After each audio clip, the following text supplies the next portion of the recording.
Hey everybody, what's up?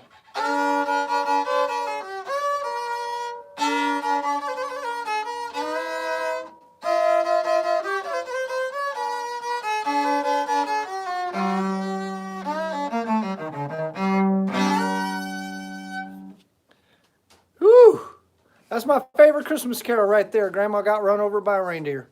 And we even put some dissonance in there just for fun.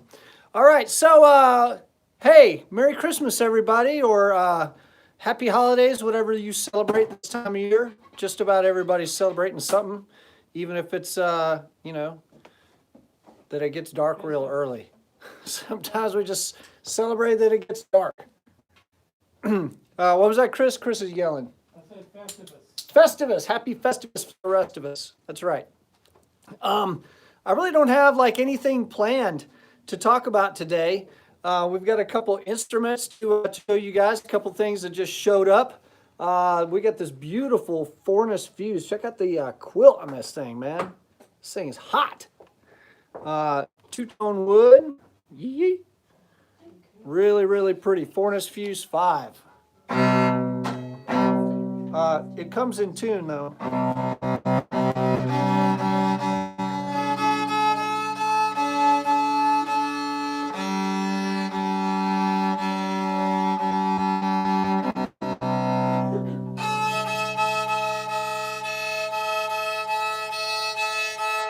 Usually I try to do all that before you guys tune in, but it's been a day. It has been a day. Turn this up a little bit. All right.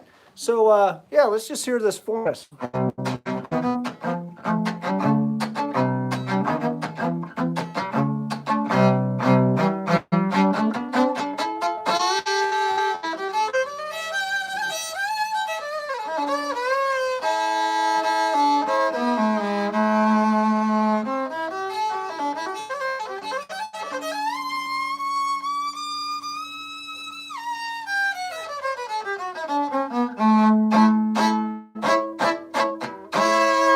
Ugh, I should have warmed up before I came out here, man. This intonation is is struggling today. Yeah, awesome.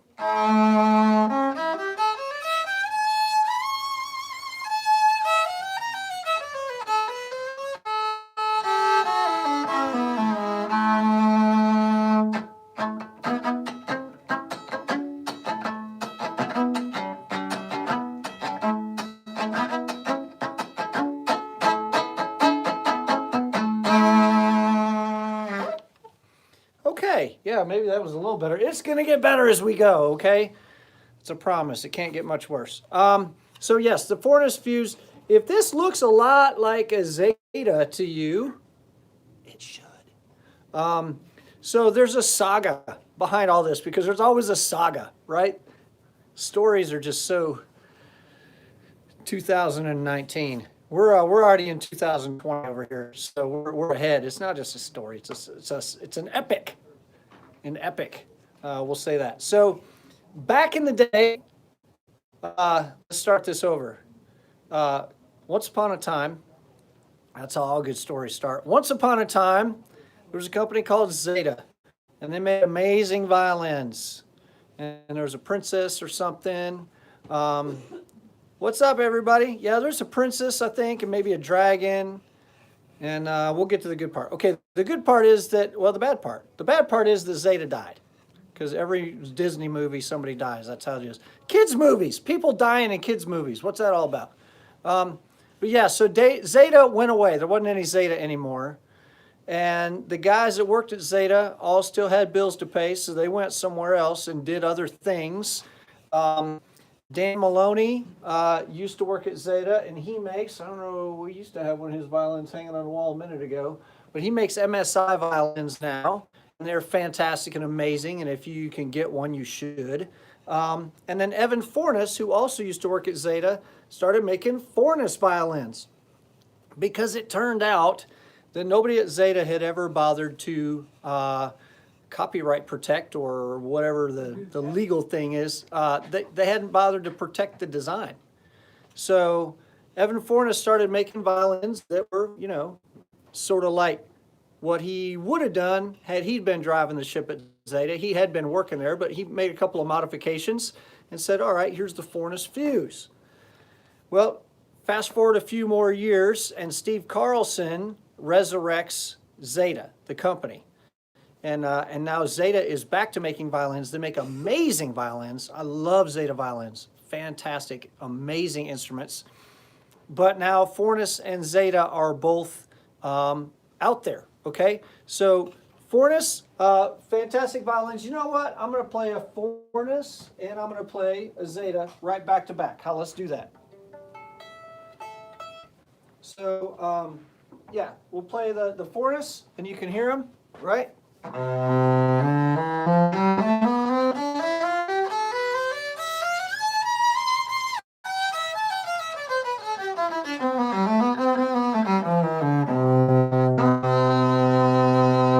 What's up, Matus?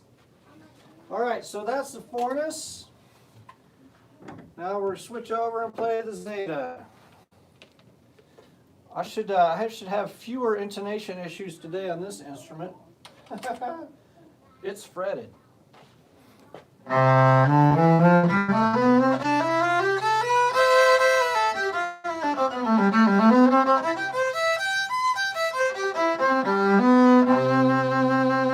Except they didn't tune it first.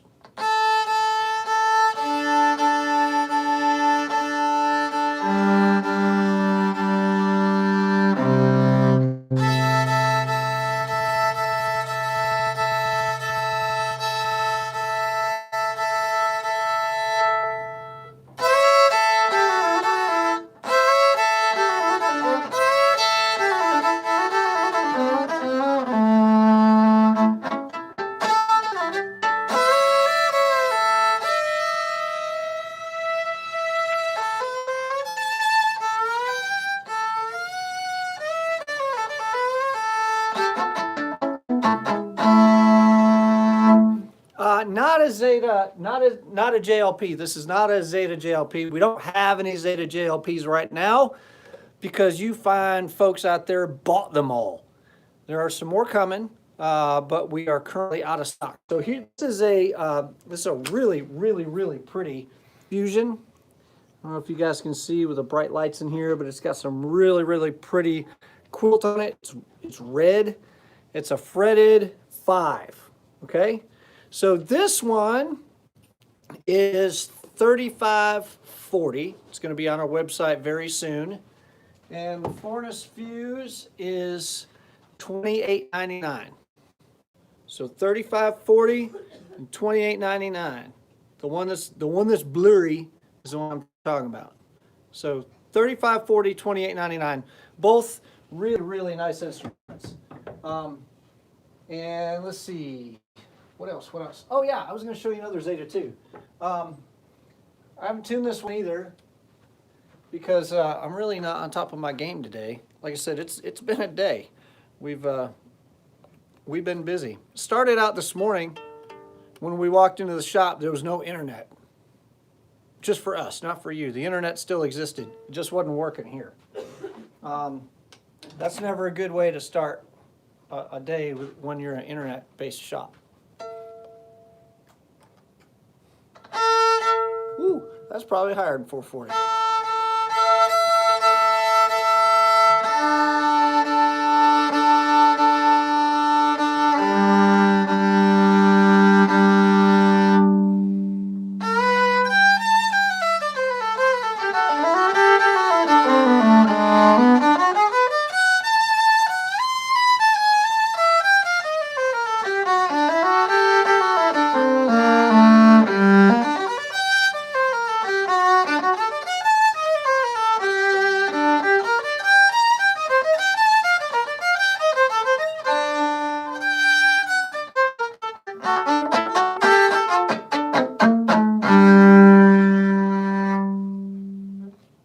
So this is a bit of an unusual instrument. Somebody's asking questions here.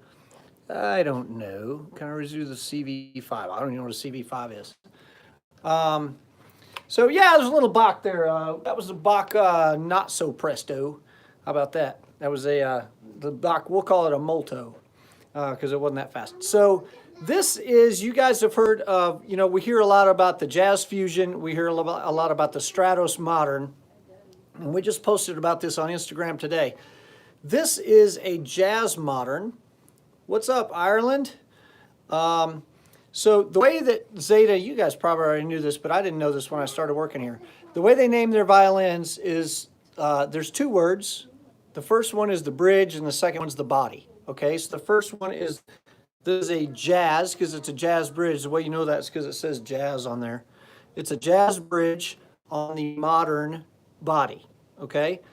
Most of the time you see this is a jazz bridge on a fusion body. Hence the name, Jazz Fusion, all right? There is let's see, here is a Stratos Modern. Here's the Stratos bridge with the little fingers there, and then it's on the modern body. And then they also have a body called the Classic, which we don't have a Classic sitting here right now, but we did have a Classic. Somebody walked out of here with it. So yeah, so there's the Jazz bridge and the Stratos bridge, and then there's the Modern, the Classic, and the Fusion bodies. Okay, so then just depending on which bridge you get and which body you get, that's what the name of the instrument is. They make fretted and fretless violins. Here's the fretted, and people ask about the frets all the time. These are more like mandolin frets, and that's really shocking and amazing because Steve Carlson, the owner of Zeta, was the guy behind flat iron mandolins. So talk about a guy who knows how to put some frets. I can't talk. He knows how to put frets on an instrument. There, easy for you to say. Still finishing lunch apparently. It's delicious. So yes, this is a. I'm having the hardest time today. This is a Jazz Fusion fretted 5, and 5 is the proper number of strings for a violin. Just in case anybody is wondering.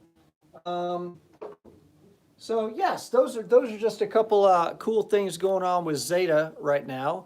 Let's see, what else do we have that I want? Oh, I see what I want to play. Let's try a couple more.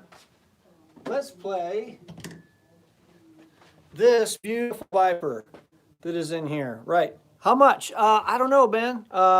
Which one? Faraday, I don't know which one. The Fourness is $28.99. Jazz Modern, I don't remember. It's on our website though, if you look. If you go to electricviolinshop.com, it'll be there. This is the new, all right, let's talk about Vipers, because I love talking about Vipers. Hey, Steve Carlson, how you going, man? We were just playing a bunch of Zeta violins, and we were talking about you. Said you're the man. So Steve and I are going to be hanging out in Los Angeles. Let's talk about this. Oh, you asked the right question at the right time. What are the differences between old Zeta and new Zeta? It turns out Steve Carlson, the guy from Zeta, the owner of Zeta, is here right now. So Steve, I don't know if you can answer that question, but that's a fantastic question. And yeah, let's just, you know what? Let's do a Zeta commercial for a minute. So Steve is here, and hopefully he can answer that question for you. Moldavian. What's up, Rob Flax? Joseph, man, all the cool people are here. My goodness.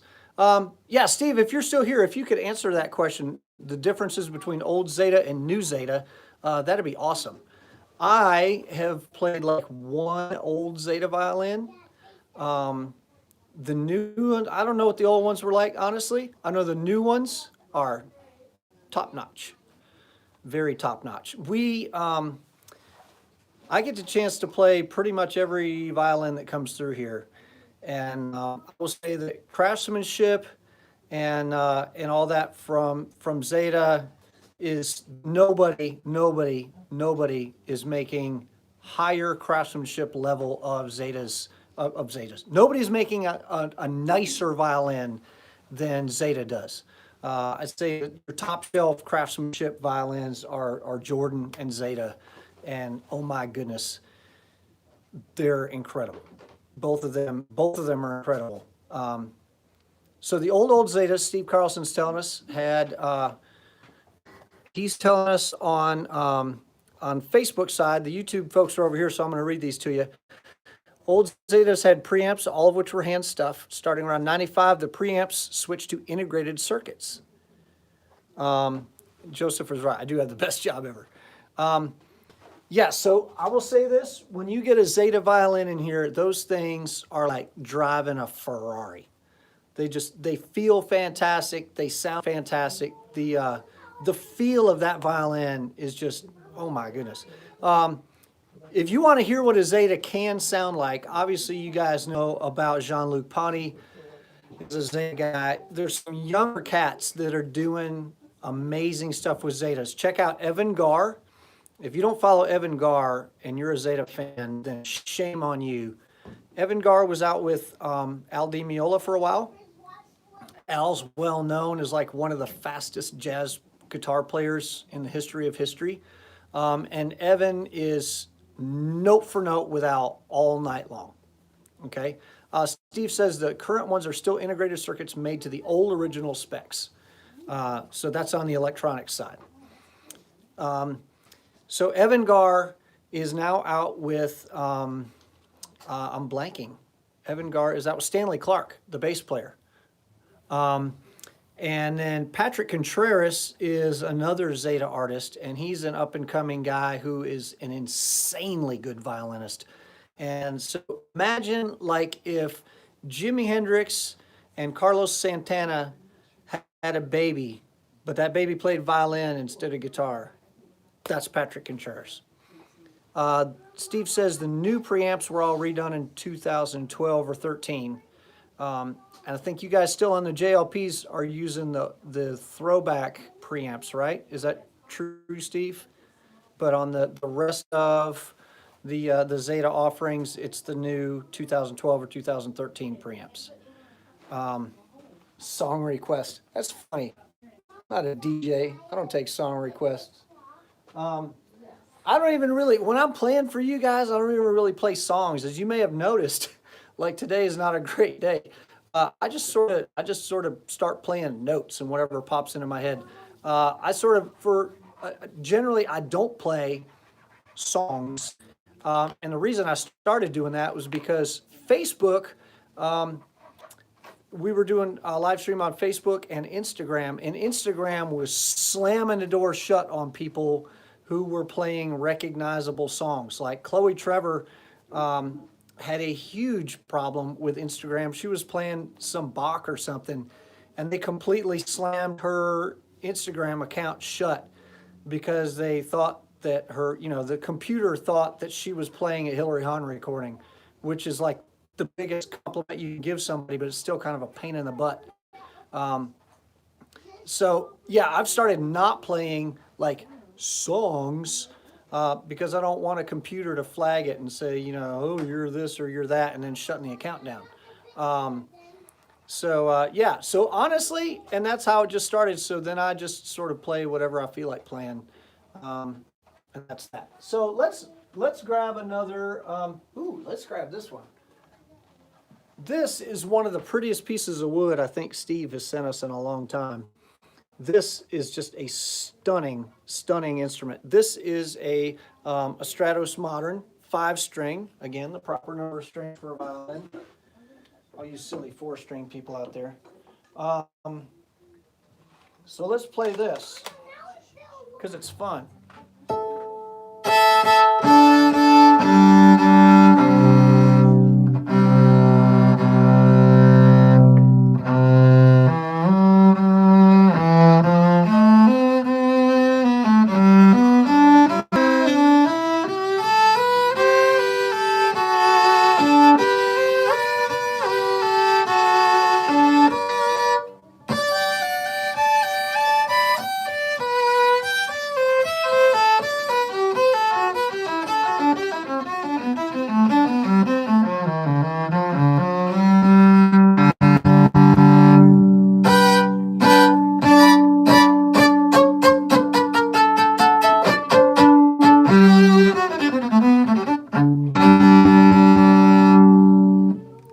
So there's another Zeta for you. All the Zeta heads are here.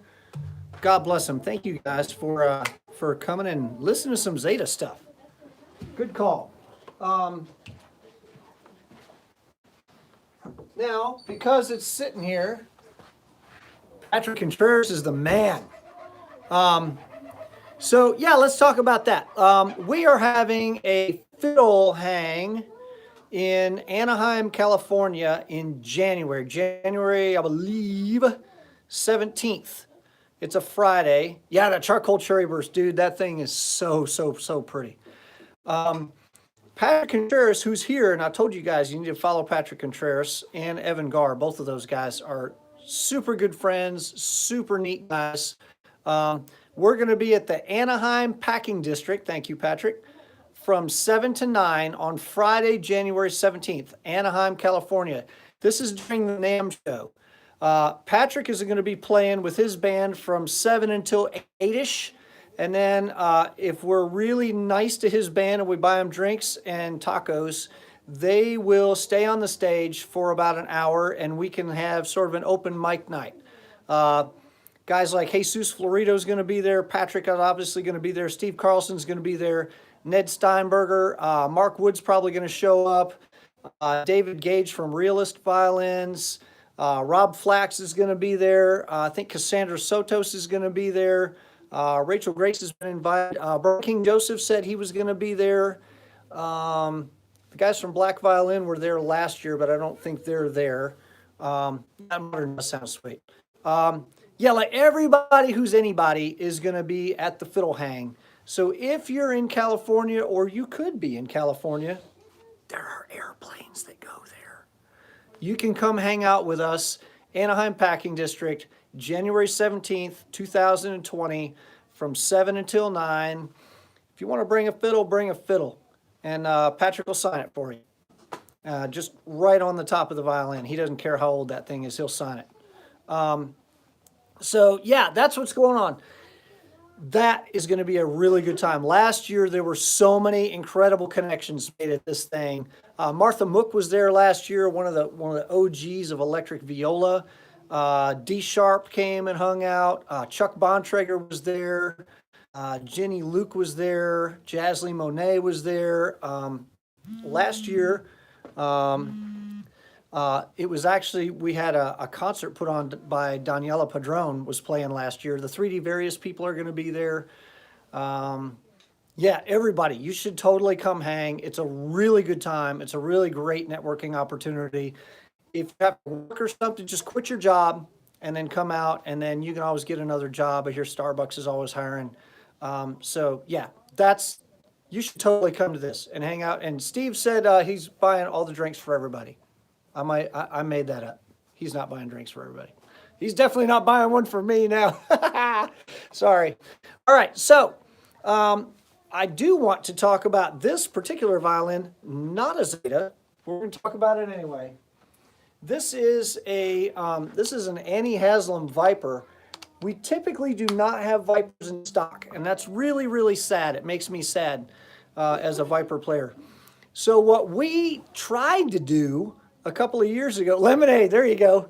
A couple of years ago, we ordered like 50 Vipers because we were tired of not having these things in stock. And Wood Violins started cranking out Vipers, and they were headed this way. And I was out at the NAMM show in Anaheim, chatting with the guys that make the Vipers, Kenny and why on earth am I blanking on everything today? Anyway, Kenny was, and Joe Domjan. Oh my goodness, how embarrassing. Kenny and Joe were at the NAMM show 2 years ago, and we're chatting and all that. Kenny gets a phone call that his grandfather has died back in New York. So Kenny leaves, goes back to New York. He's going to help plan the funeral for his grandfather. And he's leaving some event that they were doing, driving to his girlfriend's house. He got in a car accident and died. Did not make it home. So they ended up having a double funeral for Kenny and his granddad, and it was awful and horrible. And these guys are all friends of ours and brothers in the business, and it was really, really awful. From a personal standpoint, it was awful. From a business standpoint, also not ideal, because there were two guys making vipers and they're best friends and roommates, and now one of them's gone. So obviously there weren't any vipers coming out of the shop for a couple of months. Joe finally got in the shop and was kind of like, okay, my gosh, how do I put my life back together? They had to hire somebody to replace Kenny. The problem is nobody knows how to make vipers, because nobody knows how to make vipers. So they hired a woman named Jillian, who's an incredible woodworker, but had never made a viper before. So they had to teach her how to make vipers. All the meantime, demand is high, so orders are piling up. We're still digging out of that hole. It was coming up on 2 years ago that Kenny was killed. And right now, they're still digging out of the hole. We're making some moves to try to get these things out a little faster. But right now, if you put down a 50% deposit on a Viper to be special, custom made, it's about 12 months before you're going to get that instrument. However, occasionally there's a Viper that's been ordered by somebody, and maybe partway through that 12 months, it gets abandoned for some reason. We had somebody have to abandon their Viper order because they were in an accident and their arm got messed up and they couldn't play anymore. So they had to abandon it. Yeah, come on in, guys. Somebody over here can help you. Sorry, we are a working music store. There are people walking in the door. So anyway, occasionally there will be some Vipers that have been abandoned in that process, and then they become available to the public. This is one of those Vipers. This was hand painted by Annie Haslam. And as you can tell, it's beautiful. Look at this thing. It's amazing. This has a true tone pickup on it, and I'm going to play that for you right now.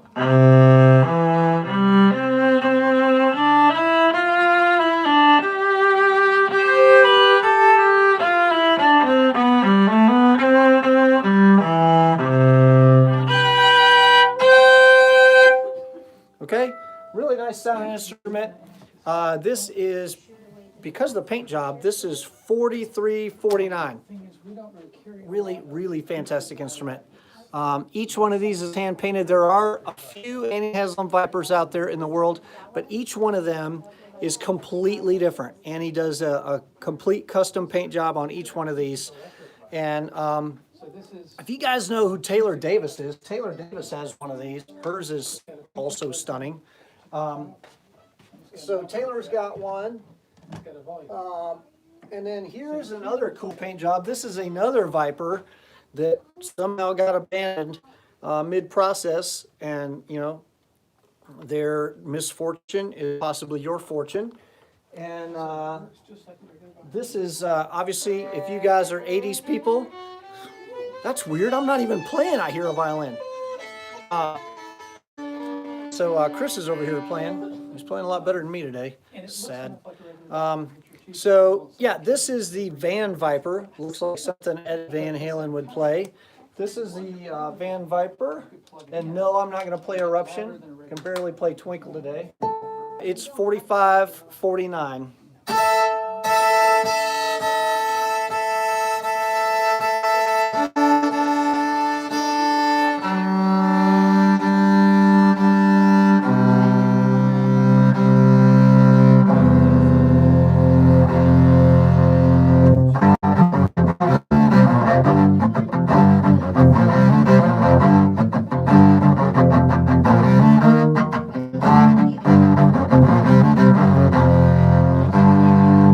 I managed to mess up my own song.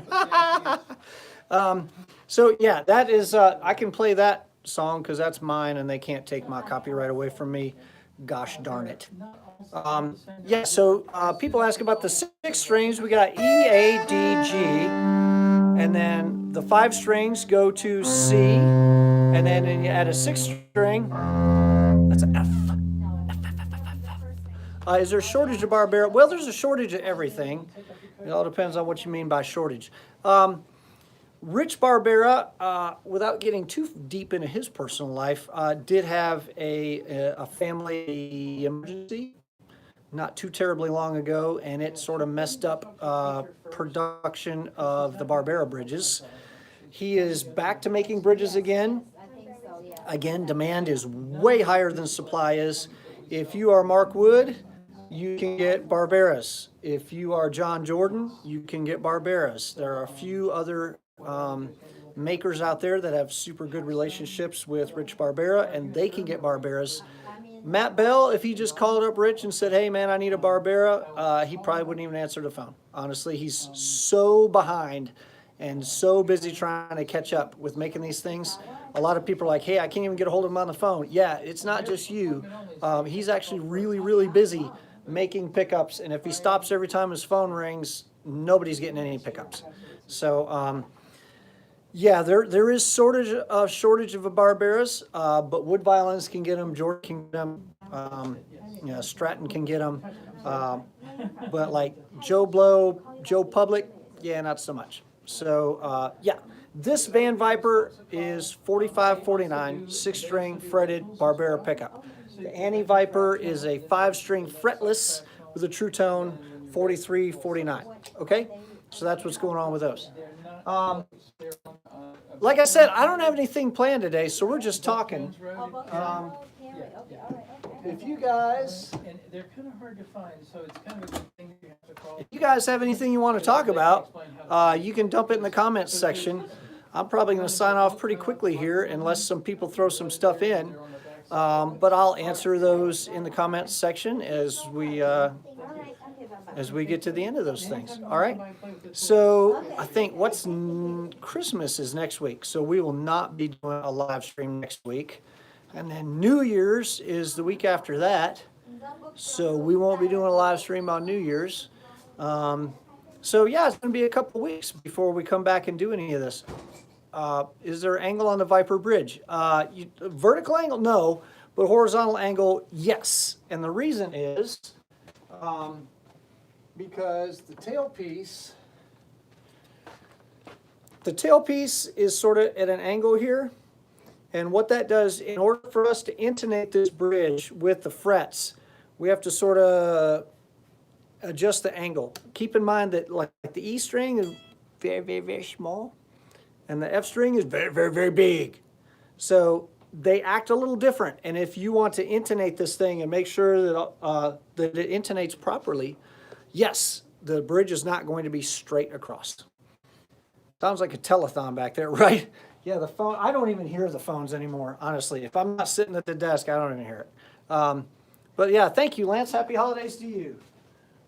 Oh, yes. There was one other thing I wanted to talk about. Tips for using a Boss ME80. Yes, we do have a video on that. I will get into that. Yeah, I'll try to answer that question in just a second. Is that just the fretted? Well, I mean, no. You're actually, I mean, you want to intonate a violin anyway, right? Because even if it doesn't have frets, you still have to play it with your fingers. So if you want to play a cold weather, yeah, move further south. Cold sucks. I hate being cold. If it's below 60, it's too stinking cold. No, I mean, if you're playing with a violin, yeah, you do have to work with yeah. It still has to be intonated. Helix volume hack. Oh, yeah, good. Thanks, Lance. All right, so the Boss ME80. Let's talk about that a little bit. We got one. We got one right here. Look at me. And this sort of dovetails with the other thing I was going to say. I was actually giving a lesson to somebody last night. I do teach some Skype lessons. Not a whole lot, but a few. So if you would like some personalized instruction, you can hit me up, and I do Skype lessons. Sometimes I have time, sometimes I don't. But I did have time last night, and I was teaching one, and we were talking about a technique for dialing in tones. And I'm going to give you guys the same advice I gave my student. It won't cost you nothing. One of the things that I do, Thomas Jenkins is here. What's up, man? Hope you're feeling better. I know you had a rough week. Maybe we can make you feel better. Just look at violins. Don't you feel better? Good.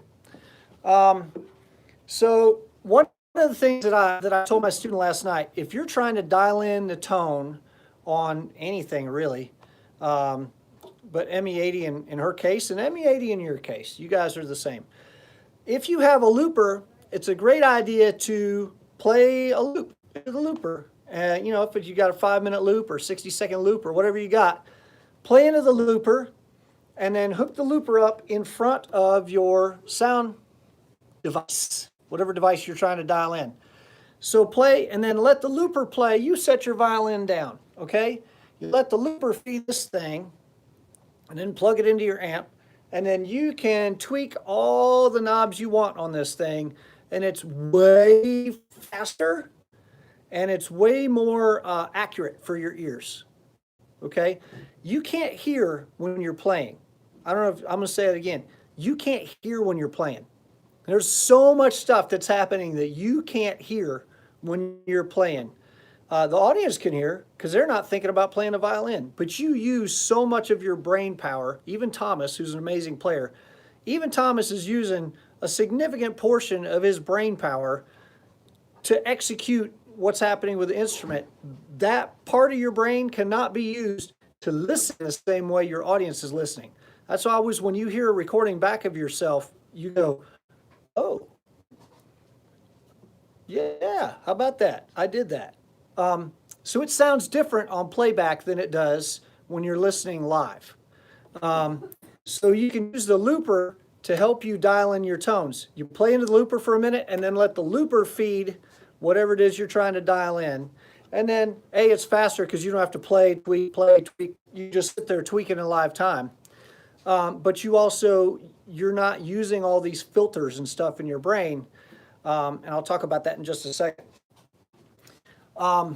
So NS 5-string able to be played acoustically in orchestra? No, not at all. So yeah, I'll stop what I'm doing. Here's a, this isn't plugged in, right? You hear how quiet this is compared to me talking?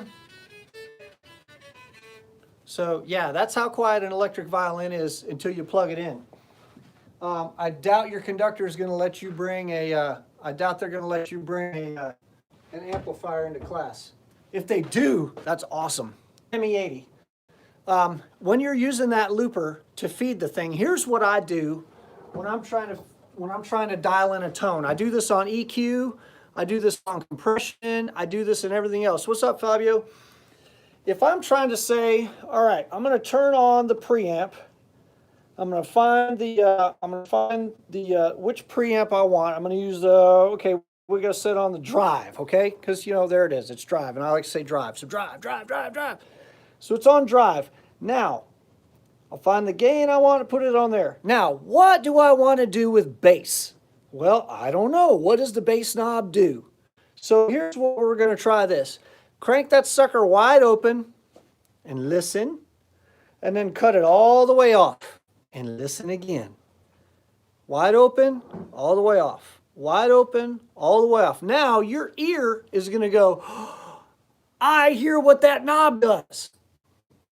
I hear what it sounds like when it's all the way off and when it's wide open. And then I'm going to sort of sweep it back and forth until I find right there. That's where I want it. I'm going to do the same thing with mids. Crank the mids all the way open, shut them all the way off. All the way open, all the way off. And then we sort of find the sweet spot in the middle. Same deal with treble, anything that you want to do. You just say if I want to find in chorus, okay, I'm going to set the depth of my chorus. Well, set it all the way off, turn it all the way up. And then just sort of go back and forth until you find the sweet spot. Here's the guy that taught me how to run sound, Todd Stark. It's his birthday today. Happy birthday, Todd, with 1D. So what he said, hey, man, it's a knob. Turn it. If it makes it sound worse, turn it the other way. Okay? What's up, Heidi Grissom Bell? Wife, how are you? So I was telling my student last night, you're not going to hurt anything by turning something all the way up and all the way down, unless it's the volume. You might hurt your ears. But, if you're picking a parameter like its depth or speed of a delay pedal, or, gosh, what do mids do? I don't know, turn them all the way up and turn them all the way down. You'll hear what they do. And that's a good way for you to train your ear to figure out what's going on, too. So that's a technique that, actually, sound engineers will use this to chase feedback. If there's some feedback happening on stage and they're guessing, I think that's around 1K. What they'll do is they'll actually turn 1K up. And if it makes that feedback worse, well, then that was it, buddy. pull it down. If I push up 1K and now I hear another frequency come out, well, it wasn't that one, but now I'll know whether it's higher or lower than the one that I just boosted. So that's how you can sort of narrow in on that. If all you do is cut, so if I hear something start to feedback on stage and I just start cutting frequencies, the next thing I know, all my frequencies are going to be at the bottom and I've just given up 15 dB of gain. And gain is not volume, right, Thomas? But it's sort of, they're related. They're related. So I don't want to cut first. I actually want to boost first. And then I can hear like, hey, what just got added to my sound? And then I can cut all the way out. Okay, what went away? What got added? What went away? What got added? And I'm going to do that several times until my ears figure out, oh, I hear what that knob does. Then you can sort of find the spot in there that you like. And we sort of, in the scientific method, they cover this in music school, right? The scientific method is that we adjust one parameter at a time. Don't go in and start cranking this, cranking that. Oh. And you're like, wait, 10 minutes ago, I thought I heard something I liked. That's no bueno. One thing at a time. And sometimes if I'm doing EQ, I'll probably start with the mids. Try to get the mids right and then go after the highs, then go after the lows or whatever. But I generally start with the mids. We'll start and get the mids right and then maybe check lows or highs, whichever one next. Yeah, but start in the middle. And then all the way down, all the way up. Oh, okay. And then with sweepable EQs, what sweepable means, you'll see two knobs. And this will be on a lot of stuff where it'll say gain or level, and then the other one will be frequency. So what you can do on that, you can turn the level all the way up, like I said, and then you can sweep frequency back and forth. And you'll actually hear when it goes up to like 2K and then down to 400 hertz and then up to 2K, you can hear what each of those frequencies are. Okay? So turn it all the way up, sweep around until you find, okay, now I can hear what each of those frequencies are, and then cut it all the way off. And then, so all the way down, all the way up, all the way down, all the way up, and your ears will hear what's going on. I think I've said that enough times. So I hope that's helpful. And I see that my phone battery is starting to die because, again, it's been a day. So, yeah, somebody was asking some other questions on YouTube. Unfortunately, there we go. Is it best to tell the sound engineer to turn off the EQ for your channel? Haha, that's hilarious.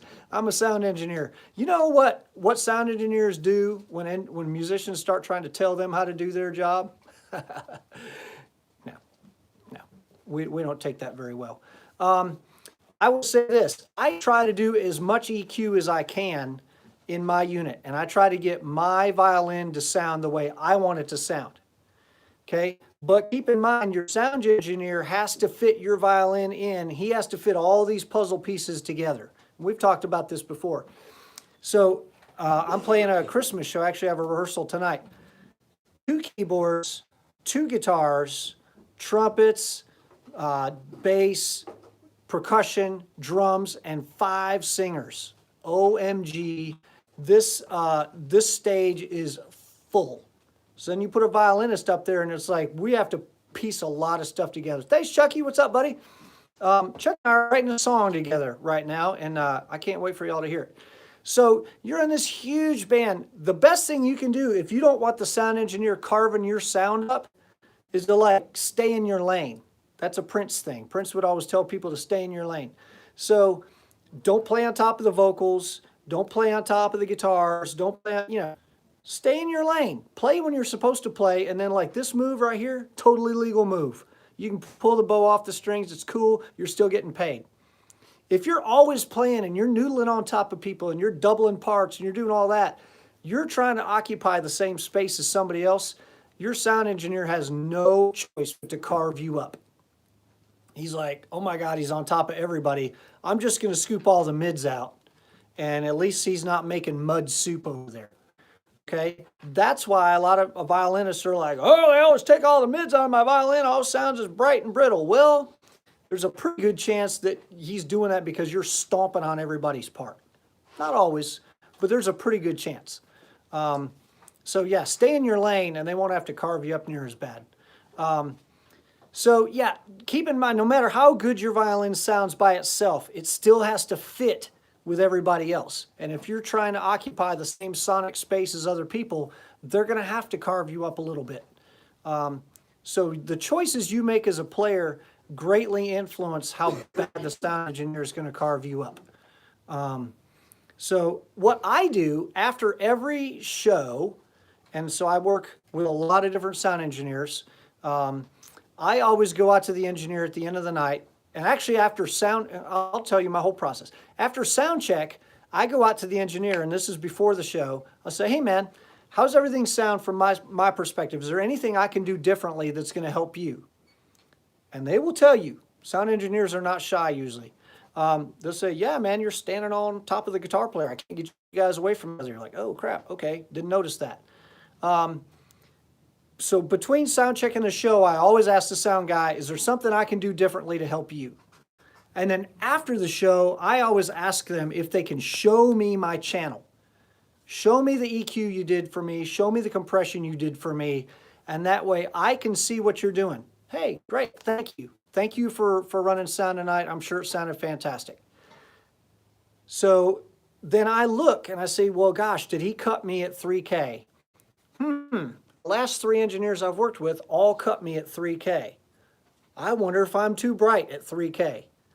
So if I start to see a couple engineers in a row are making the same adjustments to my channel, then maybe I need to rethink what my sound is. Honestly, most of the time now, because I've done this for a long time, most of the engineers I talk to now, they're like, I really didn't have to do much at all, man, K. That's a problematic frequency in this room. And I'll say, I always ask because I want to know, is there some adjustment I need to make to my rig? And lately what I've been hearing is, no, dude, your rig sounds fantastic. We make some adjustments for the room, but no, sounds good. So over time, you can start to learn those things if you're working with engineers that you trust. Don't try to take one guy's opinion for everything, because maybe he's just in a crappy mood, or maybe you're playing on a crappy system, or maybe you had a crappy night, like I'm playing like really bad today. Maybe you're playing bad that day. And you don't want to necessarily take that advice to be everything. But if you start hearing the same thing over and over from different people, well, maybe that's good advice. So that's where I am on EQ. I try to get it as close as I can in my rig, and then I always ask the sound guy afterwards what he had to do. So I hope that's helpful. Yeah, good chat. Good chat, chaps. Huh. Merry Christmas to you all. Okay. So yeah, I hope you guys have a fantastic holiday season, whatever holiday you celebrate. And we will see you again in the new year. We'll see you in 2020.